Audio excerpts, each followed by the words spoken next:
सुनाई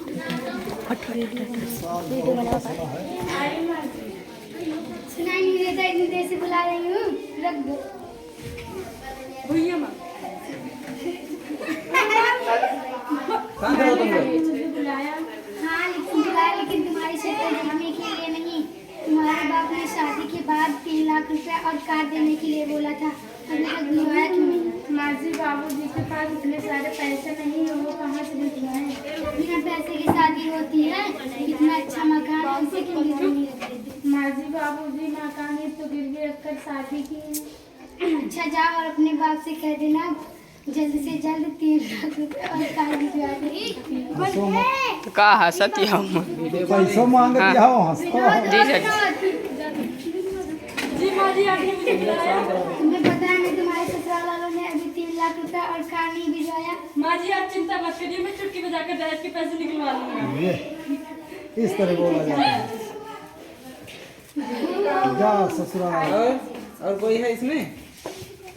अभी तक तुम्हारे बाप ने 3 लाख रुपए और कार क्यों नहीं भिजवाए? माँ जी, बाबूजी के पास इतने सारे पैसे नहीं है, वो कहाँ से भिजवाए?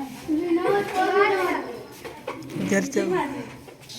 देखो तुम्हारी पत्नी कैसे मुझसे कैची की तरह। तुम मेरी माँ जी से जुबान लड़ा रही हो? नहीं, मैंने माँ जी से जुबान नहीं लड़ाई। निकल जाओ मेरे घर से। नहीं, मुझे घर से मत निकालो, भगवान के लिए मुझे अपने घर में रहना है, तो मैं कहाँ जाऊँगी? लातों की भूत बातों से नहीं मानते। निकल जाओ मेरे घर से। तुम्हारे इस घर में कोई जरूरत नहीं। जब तक तुम अपने बापूजी से 3 लाख रुपए और 4 पहिए की गाड़ी नहीं भिजवा दे, तब तक इस घर में तुम नहीं रह सकती हो। बापू तुम्हारे साथ दामाद ही नहीं आए क्या? नहीं बाबूजी, हमारे ससुराल वालों ने मुझे दहेज के कारण अपने घर से निकाल दिया है और बोला है 3 लाख रुपए और दहेज में बोले कि 4 पहिए कार देने के लिए। अभी तक तुम भिजवाए नहीं है, तुम हमारे घर से निकल जाओ, तुम हमारे घर में मत आओ। चलो कोई बात नहीं है, यही तो तुम्हारा घर है। ये घर गिरवी रख के तो दहेज का पैसा दे देंगे। नहीं बापूजी, घर गिरवी रखने की कोई जरूरत नहीं, मैं वहाँ पे वापस नहीं जाऊँगी। चलो ठीक है। विनोद, ओ विनोद। जी माँ। तुम्हें पता है पास के गांव में लाला जी की बेटी कितनी अमीर है, और वो शादी में सब घर का सारा सामान 4 पहिए की कार भी देंगे। इतना सारा सामान? फिर तो मैं शादी वही करूँगा चाहे लड़की कैसी भी हो। तो अच्छा जाओ, नहीं तो मुझे चढ़ाओ। जी माँ जी, लगता है। जाओ। सीरियस होके बोलो, हंस तो नहीं सीखा। नहीं वो ठीक बोलती है। तुम्हारा सीरियस रोल है ना। माँ जी, मैं आपके लिए नहीं बोल ले आया। अच्छा रुको, ले लो।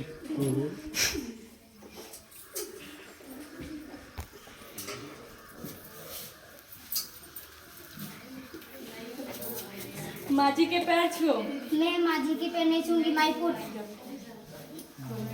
चलो नहीं, धीरे धीरे सीख जाएगी। जी माँ जी। माँ जी, ओ माँ जी।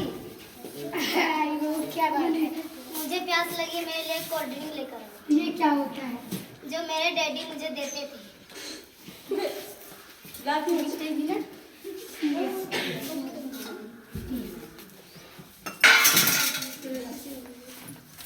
माँ जी, ओ माँ जी।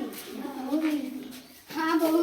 मेरा कमरा कितना गंदा है, इसमें झाड़ू लगा दो प्लीज। मैं क्यों लगाऊं? ये तो तुम्हारा काम है ना। मैं अपने डैडी के यहाँ कभी झाड़ू वाड़ू नहीं लगाती थी, मैं झाड़ू नहीं लगाऊंगी। चलो कोई बात नहीं, मैं लगा देती हूँ। झाड़ू ले लो। झाड़ू दोनों को कहा फटा लाएगी, साथ सब का रखना चिल्लाता है। वीडियो रुकना नहीं चाहिए। फूल थोड़ा फूल कहाँ? फूल ठीक से उकर दियो। माँ जी, आप कहाँ है? झाड़ू लगा रही हूँ। पलक कहाँ गई? वो बगीचे में घूमने गई है। पलक हो पलक। आई, मैं यहाँ पर झाड़ू लगा रही हूँ, तुम बगीचे में घूमने गई हो? मैं झाड़ू वाड़ू नहीं लगाऊंगी। मैं अपने डैडी के यहाँ कभी झाड़ू वाड़ू नहीं लगाती थी, मैं झाड़ू नहीं लगाऊंगी। हट जा मेरे रास्ते से। तेरी तो माँ जी, ओ माँ जी। मैं अपने फ्रेंड के यहाँ मूवी देखने जा रही हूँ, घर का सारा काम संभाल लेना। ठीक है। माँ जी, ओ माँ जी। इससे बढ़िया तो मेरी पहली वाली पत्नी थी कि तू। ठीक है। हाँ भैया सही बोल रहे हो, इसमें ये काम नहीं करना पड़ता था, अब तो मेरे हाथ पैर दर्द करने लगते हैं। मेरे तो कर्म ही खराब माँ जी, आपने तो उसे दहेज के कारण अपने घर से भगा दिया था, अब पछताने से क्या फायदा? मुझे माफ कर दो बेटा, मुझे मेरी पहली वाली बहू के पास अगर वो ना आई तो मैं मना लूंगी। चलो ठीक है। जाओ। राम जी समझी, राम राम समझी। राम राम समझाएं जी। आप यहाँ क्या करने आई हैं? हम यहाँ अपनी बहू को लेने आए हैं। यहाँ तुम्हारी कोई बहू नहीं है, यहाँ तो मैं और मेरी बेटी है सिर्फ। मुझे माफ कर दिए समझी जी, अब मैं ऐसा कभी नहीं करूँगी। आपने पहले दूसरी शादी करके अपनी बहू को ले आई, फिर बाद में मुझसे माफी मांगने आई हो। मुझे माफ कर दीजिए, अब मैं ऐसा कभी नहीं करूँगी। नहीं, मैं आपको नहीं माफ कर सकती। आपकी बहू ने पहले धोखा दे दिया तो फिर बाद में मुझसे माफी मांगने आई हो। आपने ही तो मेरी बेटी को दहेज के कारण घर से निकाल दिया था। अब मैं दहेज कभी नहीं मांगूंगी। चलो ठीक है, अपनी बेटी से पूछ कर आते हैं। बेटी, तुम अपने ससुराल जाना चाहती हो? ससुराल, क्योंकि ससुराल ही तो बेटी का घर होता है। हाँ बाबूजी, मैं अपने ससुराल जाना चाहती हूँ, क्योंकि बेटी का ससुराल ही तो असली घर होता है। चलो ठीक है, मेरी बेटी आपके साथ जाना चाहती है, लेकिन आइंदा इस तरह बातें की तो मैं अपनी बेटी को कभी घर आपके साथ नहीं भेजूंगी। ताली बजाओ भाई। हाँ गीत है। ओ दहेज के ठेकेदारों, ओ दहेज के ठेकेदारों, तुम्हें अकल दब आएगी, तुम्हें अकल दब आएगी। ये दहेज की बीमारी भारत की, ये दहेज की बीमारी भारत की किस दिन जाएगी।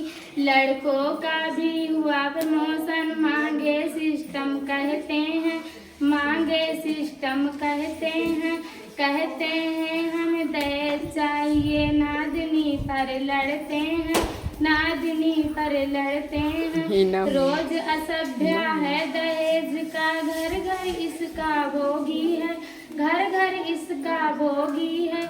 ओ दहेज के ठेकेदारों, ओ दहेज के ठेकेदारों, तुम्हें अकल दब आएगी। ये दहेज की बीमारी भारत की, ये दहेज की बीमारी भारत की किस दिन जाएगी। आप सबको धन्यवाद। हाँ गीत है। ओ दहेज के ठेकेदारों, ओ दहेज के ठेकेदारों, तुम्हें अकल दब आएगी, तुम्हें अकल दब आएगी। ये दहेज की बीमारी भारत की, ये दहेज की बीमारी भारत की किस दिन जाएगी। लड़कों का भी हुआ प्रमोशन, मांगे सिस्टम कहते हैं, मांगे सिस्टम कहते हैं, कहते हैं हमें दहेज चाहिए, नादनी पर लड़ते हैं, नादनी पर लड़ते हैं। रोज असभ्य है दहेज का, घर घर इसका भोगी है, घर घर इसका भोगी है। ओ दहेज के ठेकेदारों, ओ दहेज के ठेकेदारों, तुम्हें अकल दब आएगी। ये दहेज की बीमारी भारत की, ये दहेज की बीमारी भारत की किस दिन जाएगी। आप सबको धन्यवाद। दहेज ले और ना देखियो कि दहेज लेने वाली की मेरी तरह हाल होगी, और जो दहेज देता है उनकी बेटियां कभी ससुराल का पात्र नहीं बन पाती हैं। और इस नाटक से हमें ये शिक्षा मिलती है कि दहेज लेना और दहेना दोनों गलत अपराध है। जय हिंद।